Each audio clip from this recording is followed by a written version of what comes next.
À France Télévisions, la réorganisation de l'information continue de faire grincer des dents. Depuis ce mercredi 8 novembre, les journaux régionaux de France 3 sont perturbés par une grève. Dans les colonnes du Parisien, les syndicats expliquent pourquoi. L'arrêt des éditions nationales des journaux de France 3 n'a pas seulement fait de la peine à ses présentatrices Émilie Tran-Nguyen, Carole Geisler et Catherine Matoche.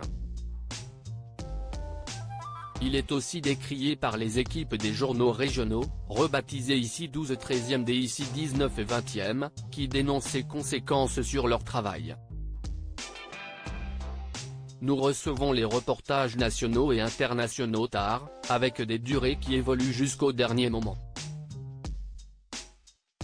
Cela perturbe les conducteurs et les lancements en région, générant du stress, notamment pour les scripts, déplore une salariée d'une antenne locale dans un article du Parisien qui fait le point sur la grève débutée ce mercredi 8 novembre.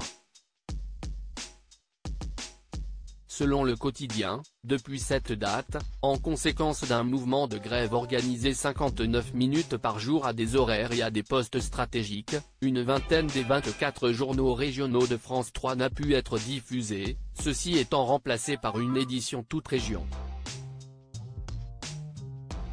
Grève aux JT régionaux de France 3 sur fond d'épuisement et de problèmes d'effectifs. Beaucoup de gens sont épuisés, glisse au Parisien Myriam Figuereau, élue SNJ, syndicat national des journalistes, à Lyon.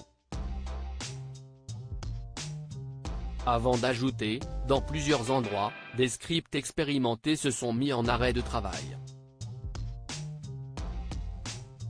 Et l'encadrement n'arrive pas à les remplacer. Nous avions alerté la direction sur les risques de ce projet mal préparé, rappelle le représentant CGT Pierre Mouchel. Nos craintes se sont malheureusement concrétisées.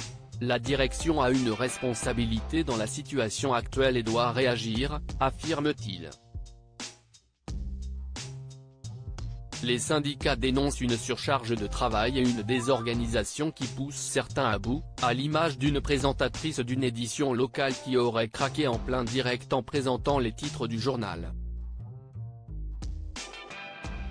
Grève à France 3, le dialogue se poursuit. Selon la direction, une des pistes d'amélioration envisagées serait de confier, comme par le passé, la création et la diffusion des parties nationales et internationales au siège parisien pour que les antennes locales puissent se concentrer sur l'actualité des territoires au moins le temps de remettre à plat le projet. La direction poursuit le dialogue à tous les niveaux, assure auprès du Parisien ce vendredi 10 novembre France Télévisions, qui dit prendre en compte les inquiétudes et les difficultés rencontrées. L'entreprise publique prévoit de renforcer ses effectifs, concernant notamment les scripts. Mais, selon les organisations syndicales, les discussions auraient cessé depuis le début du mouvement, mercredi 8 novembre. Article écrit en collaboration avec 6 médias.